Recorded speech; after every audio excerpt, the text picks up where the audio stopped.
యోసేపు నీతిమంతుడై ఉండి ఆమెను అవమానపరచనలక రహస్యముగా ఆమెను విడనాడని ఉద్దేశించి అతడు ఈ సంగతులను గురించి ఆలోచన చేయుచుండగా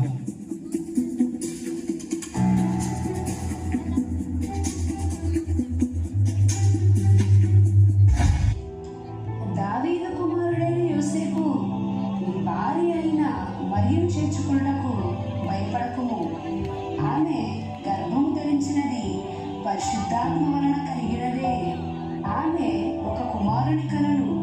తన ప్రజలను వారి పాపముల నుండి ఆయన రక్షించెను కనుక ఆయనకు యేసు అని పేరు పెట్టుదువు. యోసేపు నిద్ర మేలుకుని ప్రభువు దూత తనకు ఆజ్ఞాపించిన ప్రకారం చేసి తన భార్యను చేర్చుకునేను.